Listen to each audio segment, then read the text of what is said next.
আধুনিক যুগেও সুযোগ সুবিধা সহ যাতায়াত এবং চিকিৎসা সেবা থেকে পিছিয়ে আছে এই এলাকার বাসিন্দারা। রাজধানীর বুক চিরে বয়ে যাওয়া বুড়িগঙ্গা দুই পাড়ের মানুষকে দিয়েছে দুই ধরনের জীবনযাপনের সুবিধা। আর এই বুড়িগঙ্গা নদীর পাড়ে কেরানীগঞ্জের খোলামোড়া সহ আশপাশের ইউনিয়নের লক্ষাধিক বাসিন্দাদের বসবাস।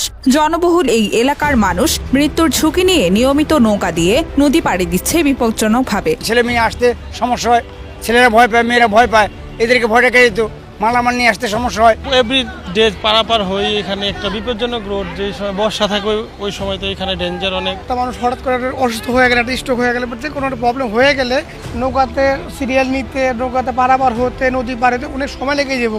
এই যে নৌকায় যাতায়াত, নৌকা ডুবে যায়, দেখা যায় বাচ্চা নিয়ে ডুবে গেল, এর জন্য এখানে একটা ব্রিজ জরুরি দরকার। মেইন বিষয় তো আধুনিকতা।